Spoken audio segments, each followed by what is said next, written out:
Hechos capítulo 9, versículos 1 al 9. Voy a leer en favor de ustedes la palabra de Dios y así seguimos adorando a nuestro Señor. Dice así la Escritura: Saulo, respirando aún amenazas y muerte contra los discípulos del Señor, vino al sumo sacerdote y le pidió cartas para las sinagogas de Damasco, a fin de que si hallase a algunos hombres o mujeres de este camino, los trajese presos a Jerusalén. Mas yendo por el camino, aconteció que al llegar cerca de Damasco, repentinamente le rodeó un resplandor de luz del cielo. Y cayendo en tierra, oyó una voz que le decía: Saulo, Saulo, ¿por qué me persigues? Él dijo: ¿Quién eres, Señor? Y le dijo: Yo soy Jesús, a quien tú persigues. Dura cosa te es dar coces contra el aguijón. Él, temblando y temeroso, dijo: Señor, ¿qué quieres que yo haga? Y el Señor le dijo: Levántate y entra en la ciudad y se te dirá lo que debes hacer.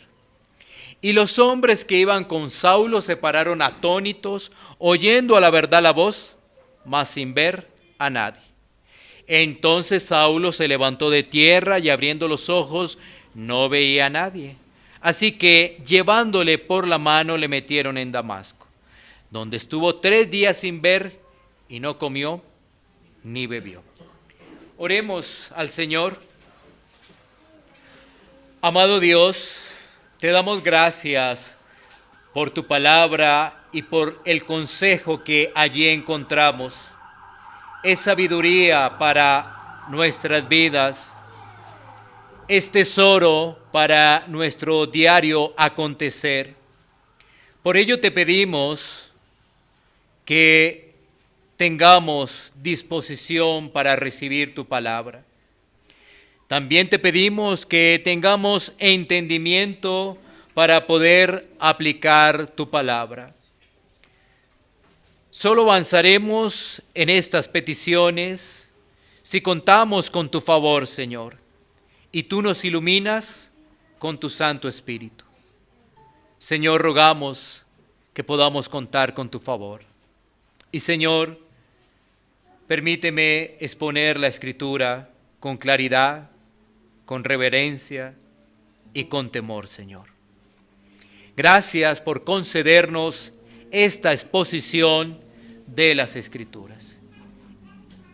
Y lo hacemos, Señor, en el nombre que es sobre todo nombre, en el nombre de Cristo Jesús, nuestro Señor y Salvador. Amén. ¿Podemos sentarnos?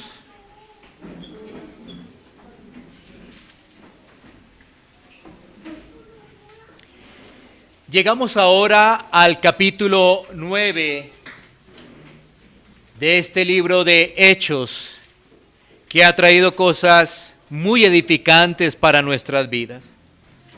Haciendo un pequeño recuento del capítulo 8,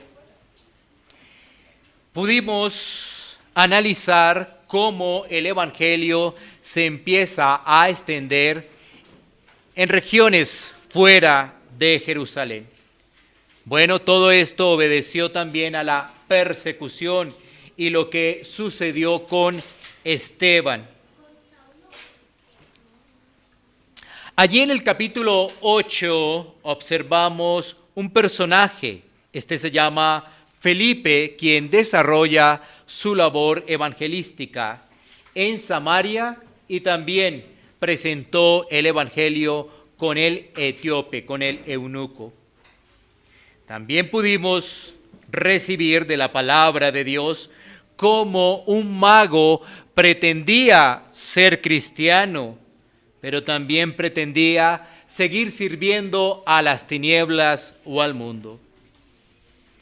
Y en la última parte quedamos también meditando en cómo este etíope vio la luz de la esperanza, la luz de Cristo, gracias a la explicación que le dio, en este caso, Felipe.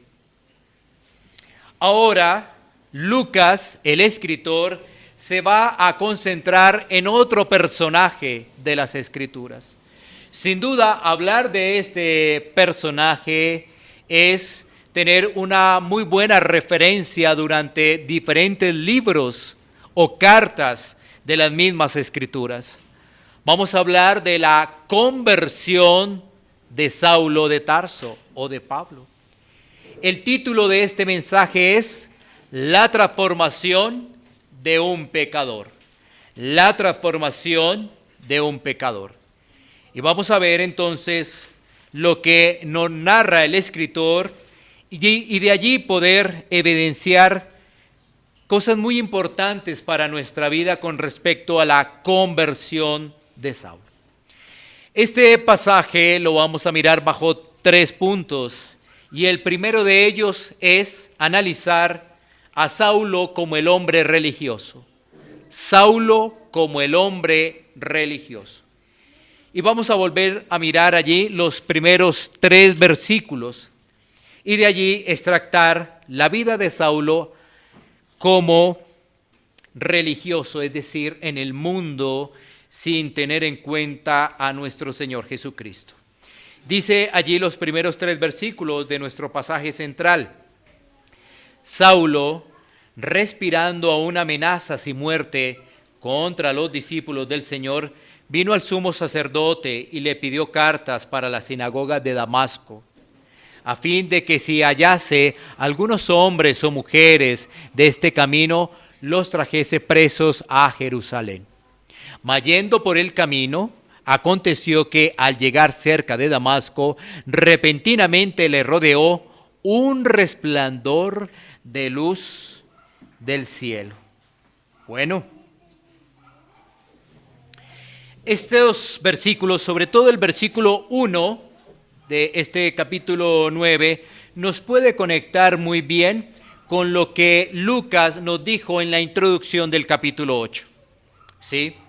Capítulo 8, versículo 1 y aún en el versículo 3 nos hace una muy buena conexión.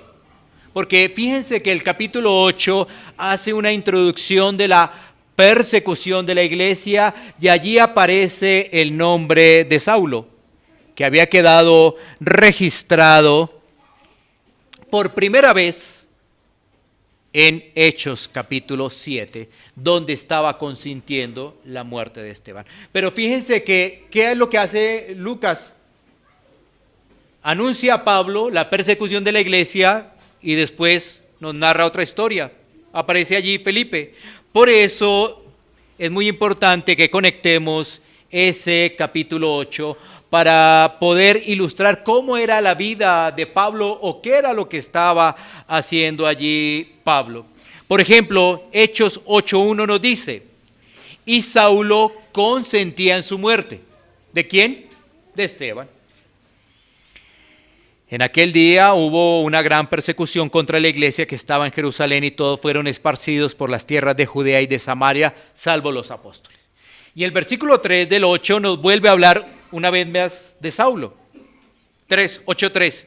Y Saulo asolaba la iglesia y entrando casa por casa arrastraba a hombres y a mujeres y los entregaba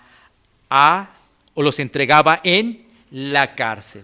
Miren que ese versículo 3 nos da ya información con respecto a la vida de Saulo en ese momento. ¿Qué estaba haciendo este personaje? Estaba asolando a la iglesia, la estaba persiguiendo. ¿A quiénes? A los creyentes, a los cristianos. ¿Cómo lo estaba haciendo? El versículo nos dice que él entraba casa por casa y de forma violenta los arrastraba, no solamente a hombres, sino también a las mujeres y los llevaba a la cárcel. O sea que podemos decir que Saulo tenía un celo por Dios, pero un celo en este caso llevado a la violencia con aquellas personas que se identificaban con la fe de Cristo. Él no podía ver a esas personas, él no las quería. Básicamente, ¿por qué?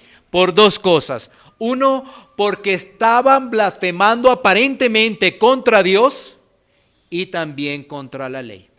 Eso era lo que había pasado con respecto también con el Sanedrín. El Sanedrín no quería saber nada de ellos porque básicamente ellos aparentemente blasfemaban contra Dios.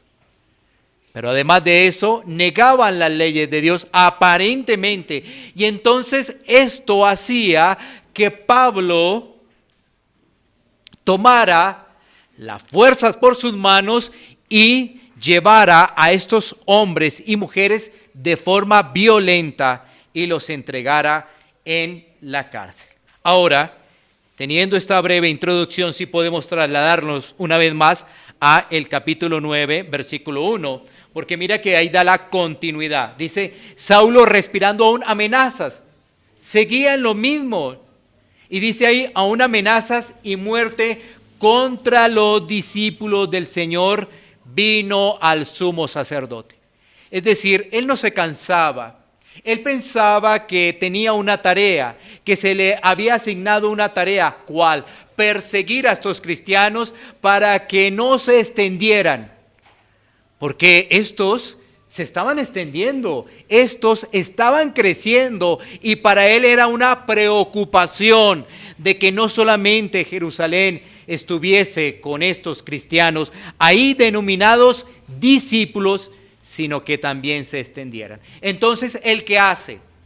Él pide permiso al sumo sacerdote para ahora trasladarse, en este caso, a las sinagogas de Damasco.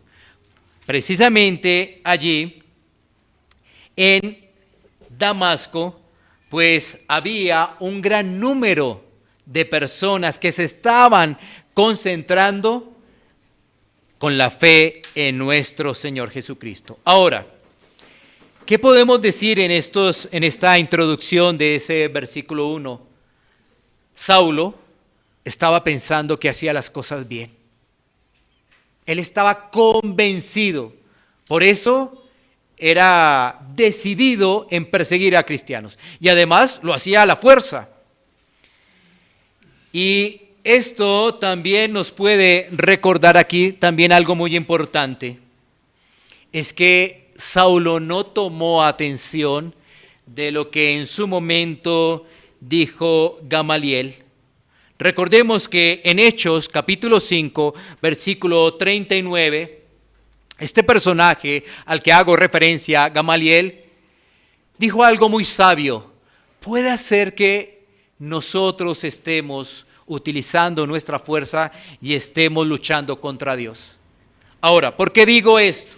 Porque cuando nosotros estudiamos las Escrituras, nos vamos a dar cuenta que este Saulo era un alumno aventajado de este Gamaliel, que era uno de los eruditos allí de la región, que era una persona capacitada, aparentemente entendida en las Escrituras.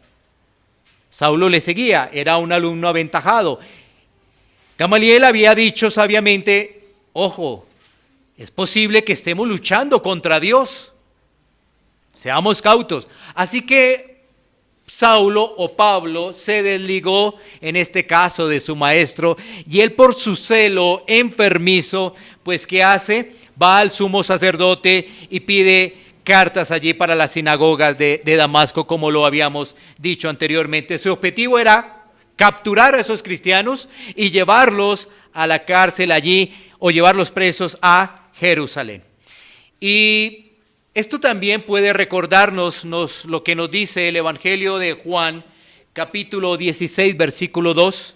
Miremos un momento qué es lo que nos dice Juan 16, 2. Os expulsarán de las sinagogas, y aún viene la hora cuando cualquiera que os mate pensará que rinde servicio a Dios. Eso era lo que le pasaba a Saulo. Él pensaba que le estaba rindiendo servicio a Dios, como muchos pensábamos antes. Es que esta no es solamente la historia de Pablo, que tiene una conversión con unas características especiales, pero también tiene una conversión con características generales, es decir, que nos pasa a todos. A pesar de que hay algo especial, hay unos elementos que nos pasa a todos, en la conversión absolutamente a todo el creyente. Pero aquí estamos hablando del hombre natural, del hombre religioso en esta primera parte. Él pensaba que servía a Dios, como nosotros también pensábamos en algún momento que estábamos en el camino de Dios o que le estábamos sirviendo a Dios. Cuando realmente Pablo era viviendo bajo sus propias convicciones, lo que él pensaba, lo que él creía. A pesar de que tenía la ley, pues en algún momento se había desconectado de la palabra.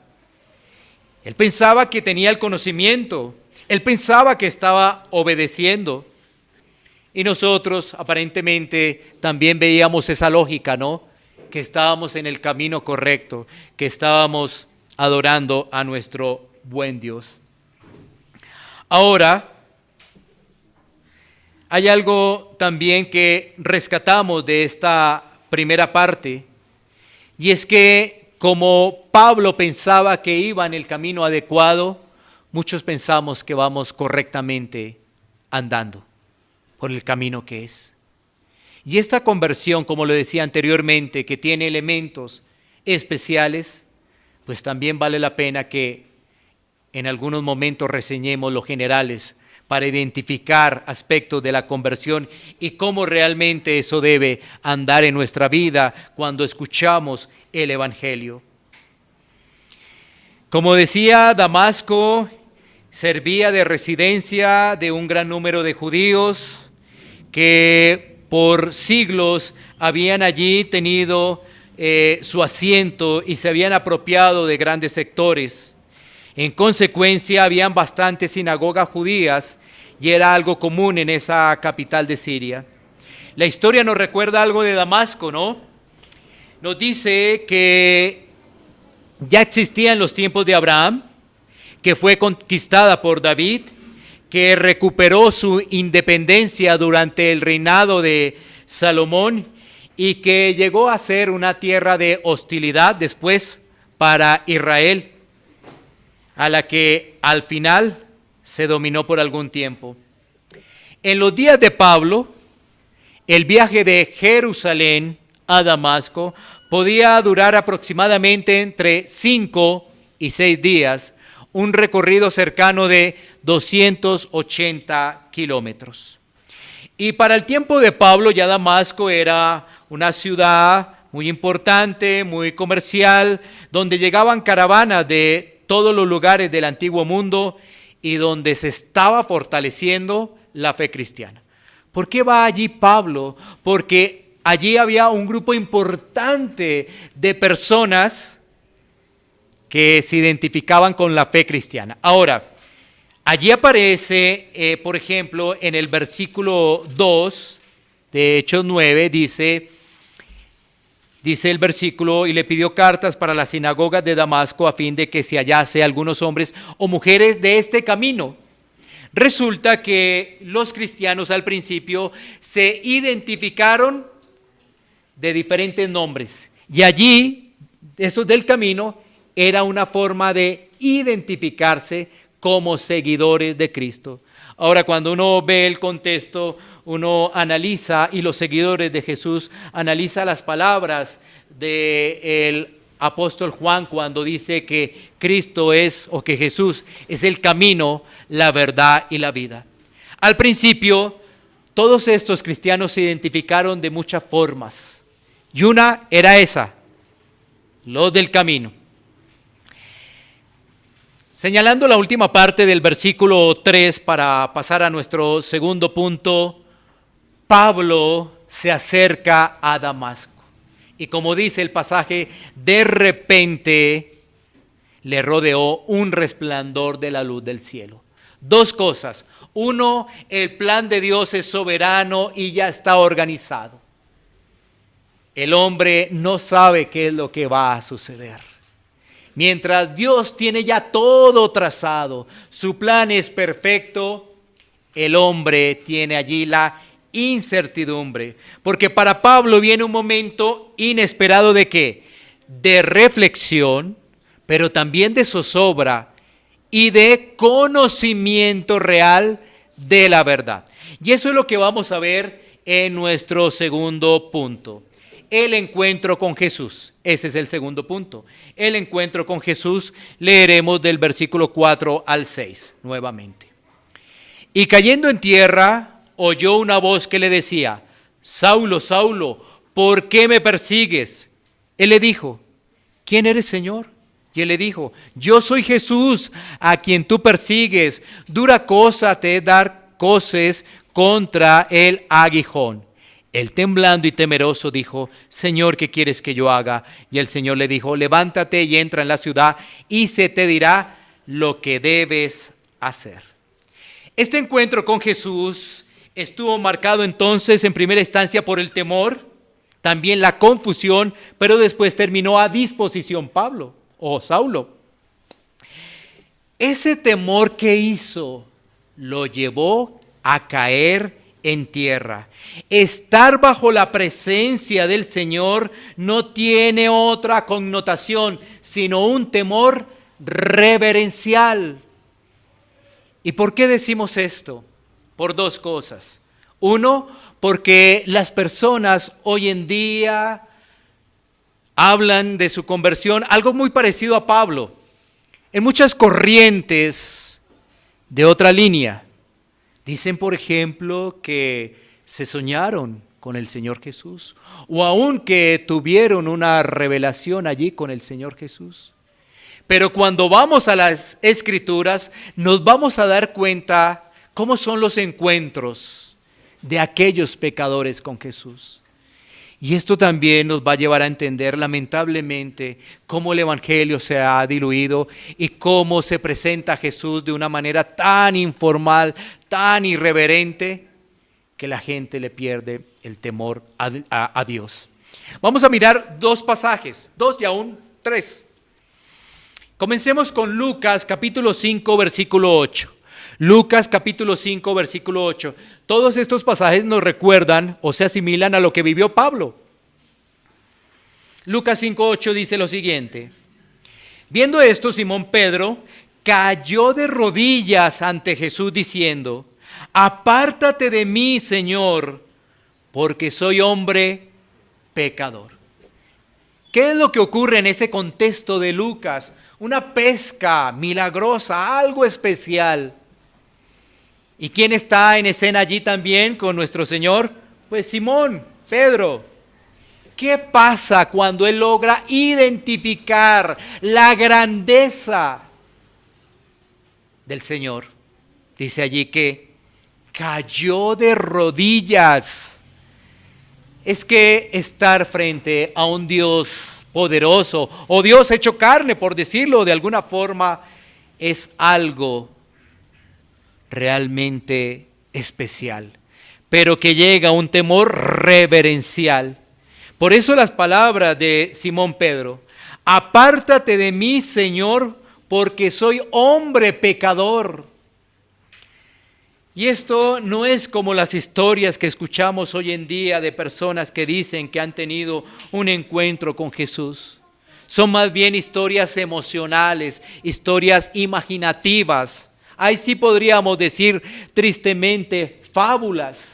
Ahí sí, porque las Escrituras nos dicen realmente qué ocurre cuando una persona se da cuenta de su estado espiritual.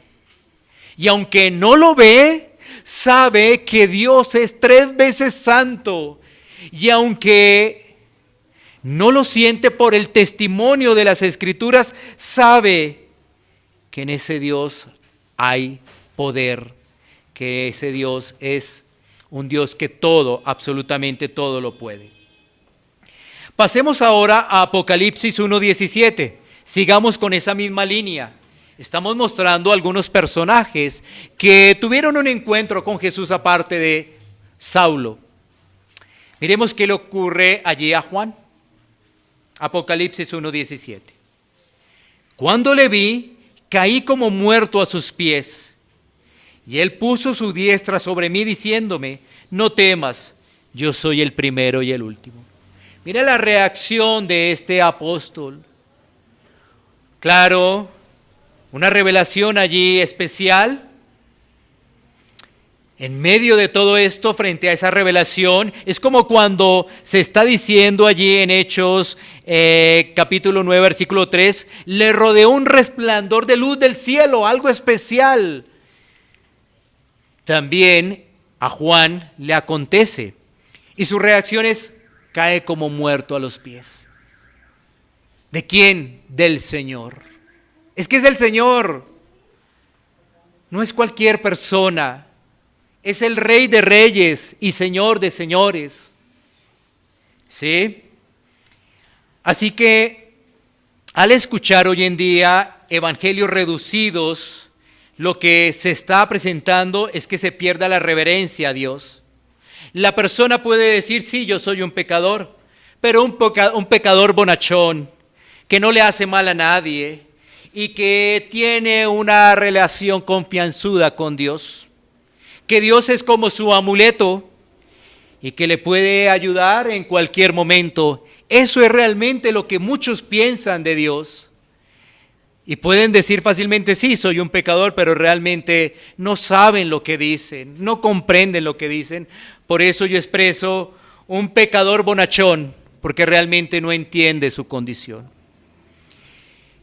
¿Qué Dios tan diferente es el de las Escrituras? Muy, pero muy diferente a eso que acabé de exponer en ese corto párrafo. Hay una pequeña ilustración. Hay que estar en sintonía con las Escrituras, pero recuerda, Isaías capítulo 6, versículo 5 nos entrega una buena luz sobre el particular. Así que miremos Isaías capítulo 6, versículo 5. Entonces dije: ay de mí, que soy muerto, porque siendo hombre inmundo de labios y habitando en medio de pueblo que tiene labios inmundos, han visto mis ojos al Rey, Jehová de los ejércitos. Es que el solo hecho de hablar de Dios El solo hecho de hablar de su grandeza, de su poder, de sus obras, debería llamar la atención, pero esa atención debería estar acompañada de un temor reverencial. Porque vuelvo y reitero, si para nosotros Dios es nuestro amigo de confianza o confianzudo, es algo que estamos perdiendo. Cuando nosotros podemos estudiar los atributos de Dios, realmente empezamos a conocer su grandeza, su poder y sus maravillas. Pero si tomamos el Evangelio muy ligeramente, vamos a tomar a Dios de mucha confianza. Y aquí el profeta Isaías dice: ay de mí que soy muerto, porque por la grandeza de un Dios santo. No se puede estar ante la presencia de un Dios santo, no se puede. La única forma para el pecador es por medio de Cristo. No hay ninguna otra forma. Mira que aún Nehemías, capítulo 9, versículo 32, nos recuerda características realmente asombrosas de Dios. Dice que Él es grande, que Él es fuerte y que Él es temible. Con esas solo palabras, eso debería llevarnos al asombro, pero también al temor. Porque dice que Él es grande. ¿Quién como Él? No, nadie. Él es fuerte. ¿Alguno fuerte como Él? No, nadie. Y estamos hablando de proporciones grandes, aunque exceden a nuestro conocimiento. Cuando se habla de esa fuerza, excede a nuestro conocimiento, porque uno dice, estoy fuerte, pero cuando estamos hablando del Señor, excede a nuestro conocimiento. Y dice ahí Nehemías, dice ahí, temible. Así es. Esa voz que llama a Saulo de Tarso, allí en el versículo 4, le está diciendo, ¿por qué me persigues? ¿Qué ocurre cuando llega la luz? Saulo cae a tierra. Como Pedro, como Juan, aún las mismas palabras del profeta Isaías y todos los que narra la Escritura que tenían reverencia ante Dios. Y mira que se le dice Saulo, Saulo, llamándole la atención. 2 veces le repite el nombre llamando la atención. Y dice, ¿por qué me persigues? Ahora, desprevenidamente uno se pregunta, oye, pero un momento, a ver. Cristo está sentado a la diestra de Dios Padre y dice que ¿por qué lo está persiguiendo? ¿Cómo así? No, pues lo que sucede es que Él estaba persiguiendo a los discípulos, a sus seguidores, a sus hijos. Y esto nos recuerda también una verdad teológica muy importante, la unión con Cristo por parte de sus hijos. Recordemos lo que nos dice Efesios capítulo 4 versículos 15 a 16. Mira la importancia, la unión con Cristo. Aquellos que persiguen a la iglesia están persiguiendo al Señor. Aquellos que blasfeman a la iglesia están persiguiendo a la cabeza de la iglesia. ¿Quién es la cabeza de la iglesia? Cristo. Efesios 4, 15, 16 nos dice, sino que siguiendo la verdad en amor, crezcamos en todo en aquel que es la cabeza, este es Cristo, de quien todo el cuerpo, bien concertado y unido entre sí por todas las coyunturas que se ayudan mutuamente, según la actividad propia de cada miembro, recibe su crecimiento para ir edificándose en amor. Esa voz le dice, ¿por qué me persigues? Es porque está persiguiendo al cuerpo. Y en el fondo está también persiguiendo a la cabeza. O sea que este personaje que consentía la muerte de los discípulos, que respiraba amenaza de muerte a los discípulos, nada más ni nada menos que estaba persiguiendo a la propia cabeza de la iglesia, al propio Señor. Así que También allí encontramos en el siguiente versículo una expresión que vale la pena reflexionar en ella, en el versículo 5, ¿no? Porque le dice, en este caso Saulo, ¿quién eres, Señor?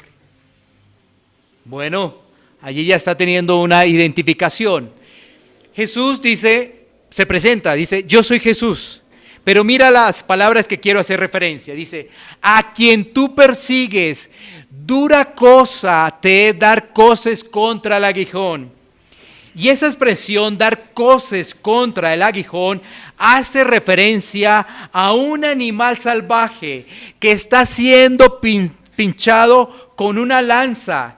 El animal, en este caso, trata de salirse de esa situación, pero se está haciendo mayor daño.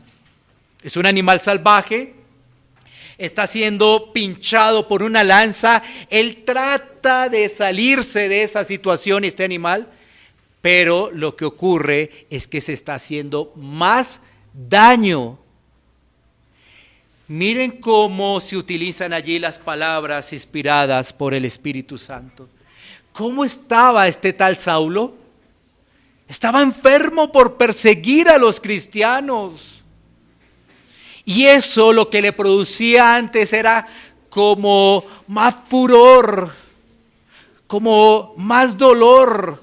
Sí, o sea, quería perseguirlos y perseguirlos, pero había algo que su conciencia se estaba también afectando. Y decimos que su conciencia se estaba afectando por dos cosas en particular. Una, muchas personas alrededor estaban confesando el nombre de Cristo. Y a la conciencia de Pablo llegaba, ¿será que este que dicen sí es el que es? Pero no, porque yo soy fariseo de fariseos. Yo he estudiado bastante. No. Pero había otro punto que afectaba la conciencia de Pablo. Es que él estuvo presente cuando Esteban, antes de morir, antes de ser apedreado, dice que vio a Jesús sentado a la diestra de Dios. Ahora hay un resplandor de luz del cielo y ahora pues hay muchos recuerdos para Saulo, ¿no? La conciencia le estaba allí afectando. El versículo 6 empieza a cambiar el panorama. ¿Por qué? Porque dice que él, temblando y temeroso, dijo: Señor, ¿qué quieres que yo haga? Y aquí vemos algo normal de lo que ocurre en las conversiones de todo el que se dice ser creyente. Vuelvo y reitero, esta conversión tiene aspectos especiales que no le suceden a todo el mundo. Pero esta conversión también tiene aspectos generales que le pasan a los que se dicen ser cristianos. Y es precisamente la humildad, la sumisión y el arrepentimiento. Porque el panorama para Saulo cambió. Porque dice: ¿qué quieres que yo haga? Humildad, disposición. Y para haber dicho eso es que algo ocurrió en la vida de él. Algo ocurrió.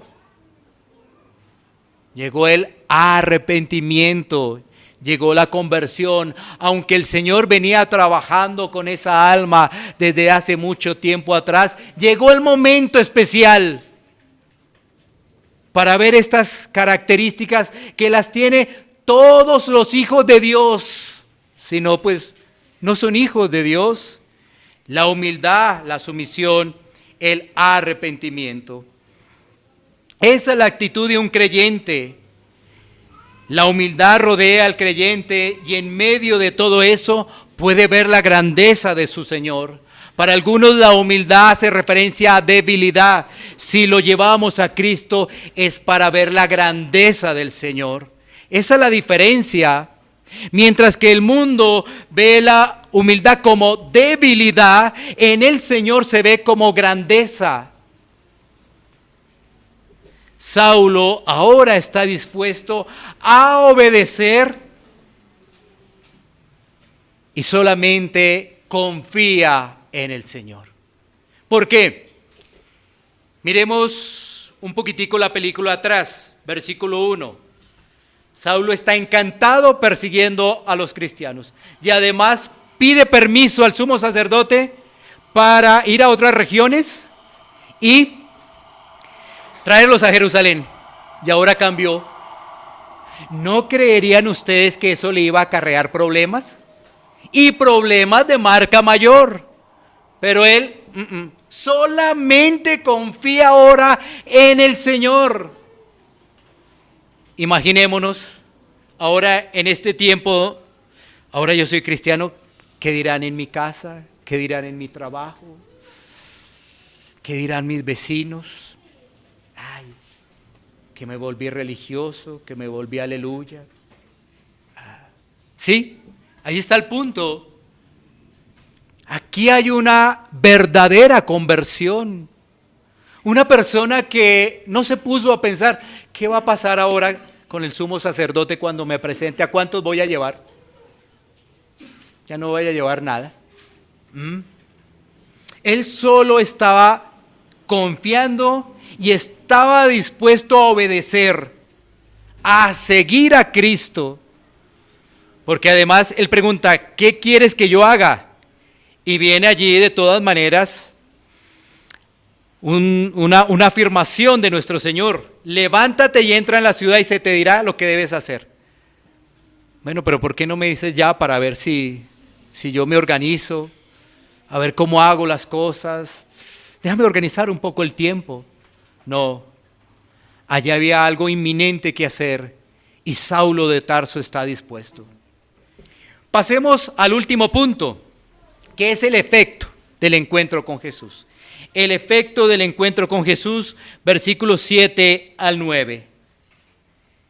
Dice la palabra, y los hombres que iban con Saulo se pararon atónitos, oyendo a la verdad la voz, mas sin ver a nadie. Entonces Saulo se levantó de tierra y abriendo los ojos no veía a nadie. Así que llevándole por la mano le metieron en Damasco, donde estuvo 3 días sin ver y no comió ni bebió. Esta última parte nos muestra los efectos, lo que ocurre de ese encuentro con Jesús, pero también nos narra allí algo muy importante. Uno, la soberanía de Dios en la salvación. Porque es que aquí hay cosas que debemos meditar muy especialmente. No las podemos dejar salir así tan rápido. Una vez más, ¿Saulo va acompañado? Claro, tú dices, claro que va acompañado, correcto. Necesita compañía porque además tiene que arrastrar allá en las sinagogas a hombres y a mujeres, hombres y mujeres. No va por un hombre o una mujer, no va por un grupo. Y necesita allí unos guardias, unas personas que estén con él para llevarlos. Ahora, ¿por qué estoy diciendo que la soberanía de Dios? Porque ese llamado no incluyó a sus acompañantes. No incluyó a sus acompañantes. Ese llamado, esa conversión era para Saulo, para Pablo. Es muy interesante porque esto nos recuerda también cosas que se mencionan hoy en día, que el Señor está a la puerta, ahí está esperando para salvarnos. Y olvidamos que esto hace parte del plan soberano de Dios. Él salva a quien Él quiere. Miren, este ejemplo es clarísimo. ¿Qué estaba haciendo Saulo? ¿Él estaba buscando al Señor? No, por ningún lado. Por ningún lado estaba buscando al Señor. No, más bien el Señor le salió al encuentro. Más bien el Señor es el que lo transforma soberanamente, hace una obra de gracia en este pecador. Pero no dice, ¿y los otros? No. Los otros no. Los otros no comprendieron lo que sucedía. Aunque vieron los efectos de Pablo, ellos siguieron igual. Y esto nos llevaría a nosotros a analizar estos tiempos. Muchas personas pueden escuchar el evangelio, pero no cambian, siguen igual. Pero también es alentador ver lo que nos dice la Escritura, que había uno que fue transformado, uno que estuvo dispuesto, uno que fue humilde, uno que fue sumiso, uno que se arrepintió. ¿Por qué trae esperanza? Porque Dios es soberano. Porque solamente Él lo puede hacer. Él tiene la obligación de salvar a los pecadores, pero si Dios es soberano, no tiene la obligación. Por amor, por misericordia, porque Él es soberano, Él no recibe órdenes de nadie. Él es el rey. Imaginémonos a los súbditos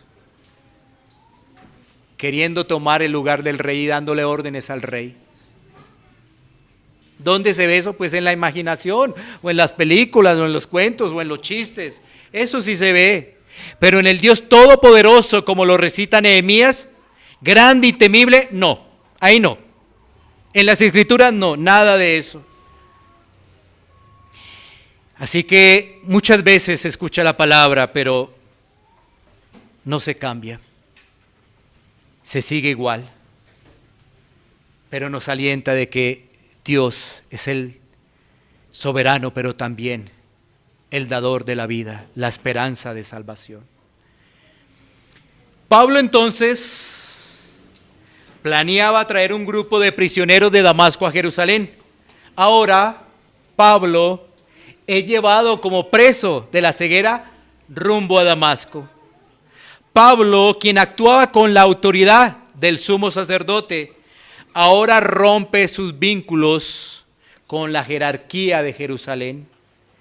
Pablo, que parecía triunfar sobre la fe cristiana, ahora se somete a Cristo, aislado de la sociedad debido a su ceguera y dejado en esa condición por 3 días.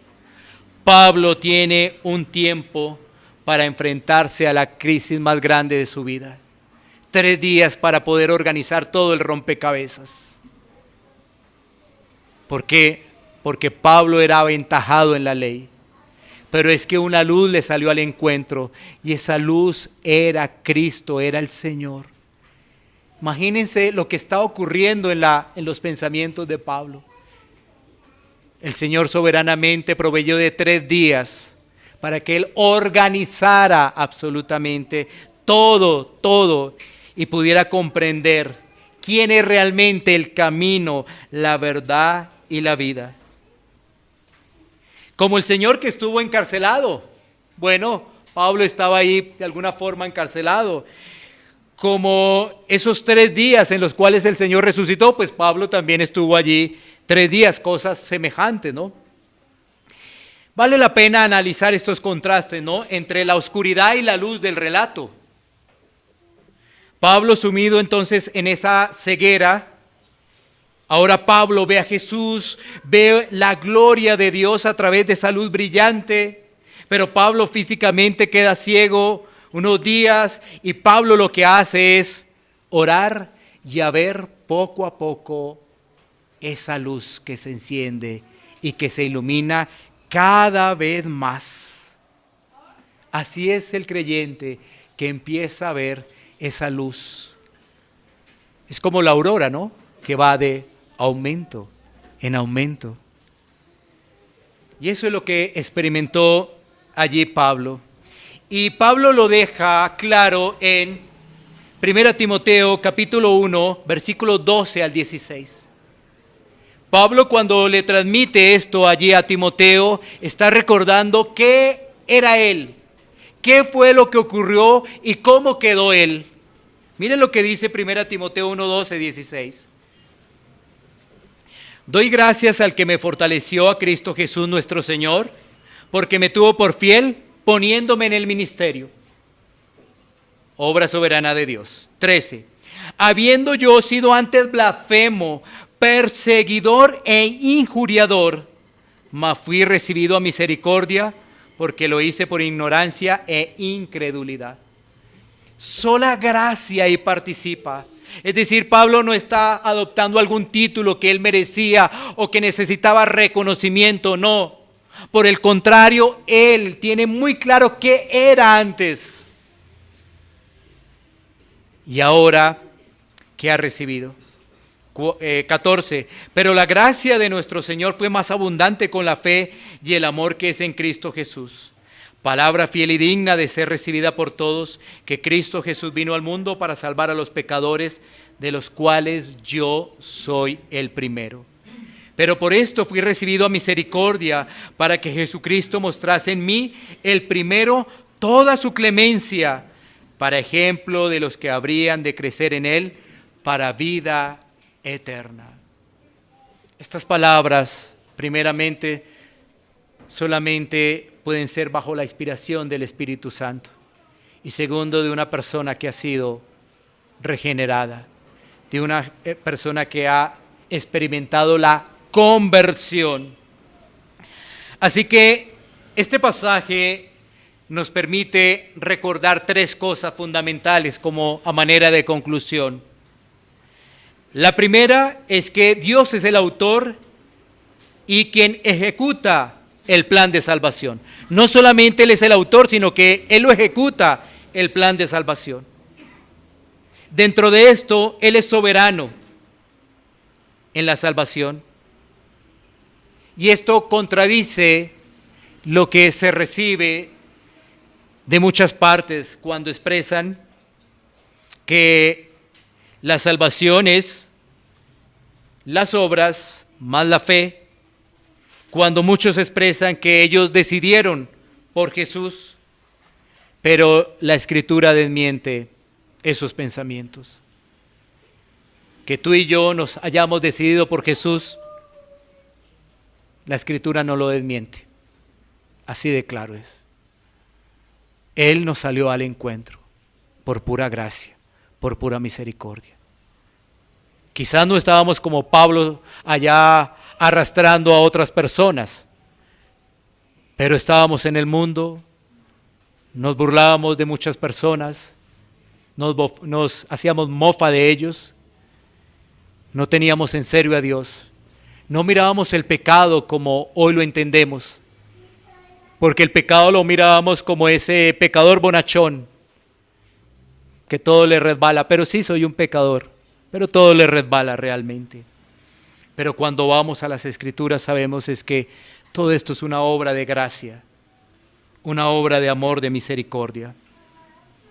Así que es importante dejar atrás esos pensamientos de que hubo algo en nosotros que Dios miró, de que el Señor estaba a la puerta, como lo dice Apocalipsis 3, ahí está esperando para ver si nosotros algún día tomamos la decisión de cambiar, algún día tomamos la decisión de ser otras personas. A ver, Él es paciente y va a esperarnos algún día. No, Él es el que sale a nuestro encuentro. Lo segundo de esta conclusión es que este pasaje nos recuerda que sin arrepentimiento no hay perdón de pecados.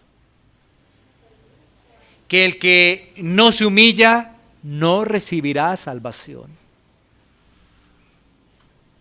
¿Por qué? Pablo es una persona que está alineada con el Sanedrín. Y Pablo cambió eso. Hubo un cambio de ¿qué? De mente, mentalidad, arrepentimiento. Hubo algo ahí. Entonces, por eso decimos que sin arrepentimiento, que si no hay arrepentimiento no va a haber perdón de pecados. No lo va a haber. Y las personas que no conocen al Señor limitan el pecado. No se dan cuenta que si siguen por esa vía las consecuencias son la eternidad sin Dios, el infierno. aquel pecador que no se arrepiente irá al infierno. Pero como algunos dicen hoy en día, es que ni infierno hay. ¿Sí? Pero tampoco las personas no se dan cuenta de lo maravilloso que es estar en Cristo. Porque estar en Cristo es que ya esa persona no va a ir al infierno. Pero antes de hablar del infierno y de las consecuencias o de lo que es estar en Cristo, deberíamos enfatizar más en la grandeza de Dios y sus atributos, para conocerlo bien, su santidad, y no minimizar el pecado. Vemos que Pablo no se puso a meditar en las consecuencias de lo que iba a ocurrir, no, él obedeció, punto. Y lo tercero es eso, lo que acabé de mencionar, que cuando un hijo de Dios es restaurado, un hijo de Dios tiene la conversión, pues está siempre dispuesto a obedecer. Y Pablo nos lo deja claro. Uno dirá, no, es que es Pablo. Como te decía, a pesar que la conversión de Pablo tiene elementos extraordinarios, especiales, que no lo vemos en todos, también hay elementos generales de todos, de todo cristiano que tú ves en la Biblia y a través del testimonio de la historia, de todo cristiano. Entonces, eso también nos recuerda la actitud de un hijo de Dios que siempre está dispuesto a obedecer. Nos quedan las aplicaciones de este pasaje, 2. Lo primero que nosotros deberíamos analizar para poder llevar a buen término dentro de la aplicación es si realmente hemos escuchado el verdadero evangelio. A través de estos minutos hemos hablado de la grandeza de Dios, que es un Dios grande, poderoso, temible. Pero si en nosotros, en nuestra mente, en nuestro corazón, hay una reducción de Dios, pues fácilmente tú no vas a ver el pecado como lo ve Dios, sino lo vas a ver como algo ligero, algo que tú practicas y no pasa absolutamente nada, y que todo sigue igual. Y aquí viene algo muy importante, porque desde los más pequeños, los niños, hasta los más adultos, más adultos, todos pecan. ¿Qué labor tan importante tenemos los padres de poder enseñar eso? Del pecado, de la grandeza de Dios. Que nuestros pequeños que están escuchando en estos momentos, de una vez vayan recibiendo en su mente que Dios es grande, que Dios es todopoderoso, que sale de nuestra mente, porque no lo podemos cuadricular en nuestra mente. Que aún muchas veces a través de la historia en lo que se denomina como escuelas dominicales o escuelas infantiles, lo hemos reducido a Dios a unos dibujos, unos dibujitos ahí. ¿Sí? Todo eso vale la pena analizarlo, porque nuestros hijos desde pequeños se les debe enseñar quién es Dios, el Creador, el Todopoderoso. Así que, como mencionaba esta aplicación, es si hemos escuchado el verdadero evangelio. Esta conversión de Pablo nos hace recordar realmente lo que debimos experimentar y lo que somos ahora. Experimentamos ese dolor realmente por el pecado. Y ahora también. Es que no es de un solo momento, yo experimenté el dolor por el pecado y ya. No, ahora también. Experimentamos la grandeza de Dios y ahora también. Y a partir de ello, eso nos permite evidenciar una vida práctica. ¿En qué? En humildad. Ser sumisos, sumisos, sujetos y obedientes. Ahora, al principio y ahora También. Porque como escuchábamos antes los testimonios, ¿no?, de las personas que se habían convertido, entonces uno escuchaba esos testimonios de esas personas, tan bonito, y ahora, ¿sí? No, eso es algo que hace parte de la vida del creyente, su santificación. Entonces, analizando si hemos escuchado el verdadero evangelio, eso nos llevará a poder agradecer cada vez más nuestra salvación. Agradecer cada vez más nuestra salvación. ¿Y cómo lo agradecemos? En servicio y en obediencia al Señor. Pues que la salvación no se puede comprar. Ya hubo uno que la compró, Cristo en la cruz. Así que nosotros, ¿qué nos corresponde ahora? Ser agradecidos. ¿Y cómo manifestamos ese agradecimiento? Sirviendo y siendo obedientes a la palabra de Dios. Meditemos en todo esto. Son tiempos difíciles los que vivimos. Son tiempos en los cuales son bastante reflexivos. ¿Cuánto añoramos la palabra? Aún lo que vimos hoy, había un grupo y solamente ahí uno entendió, uno obedeció. Los otros dijeron, sí ocurrió algo, pero no, sigamos normal, devolvámonos a Jerusalén y digamos que este Pablo por allá se escondió 3 días y listo, o este Saulo. Pero eso no nos debería llevar a decir, ya ahora yo creo que no hay esperanza para mi vida, yo creo que aquí hay un grupo y solamente el Señor salvó a uno, a Pablo, y vea, y después todo lo que hizo Pablo, no. Nos lleve más bien a rendirnos ante Él, como lo que describimos. Pedro cayó ante Él, Juan cayó ante Él. El profeta dijo, ay de mí que soy de labios inmundo y ando en un pueblo de labios inmundo. Porque si nos lleva a uno a un pesimismo, que decir, no, ¿qué va a pasar con mi vida? No, hay esperanza para el pecador que se arrepiente, hay esperanza. Pero aquel que no, hay que tener mucho cuidado. Porque estar sin Dios es terrible. Y vivir como vivió Pablo al principio pensando que estaba en Dios, mejor dicho, es como lo que dice en Mateo 7, ¿no? Muchos dirán en aquel día, yo hice, y el Señor dice, yo no los conocí. Eso será más, pero más duro. Pensar que uno estaba en el camino y el día de presentarnos ante Él, ser rechazado por Él, eso es extremadamente duro. Y las consecuencias por toda la eternidad. Así que meditemos en ello y tomemos un tiempo para poder orar.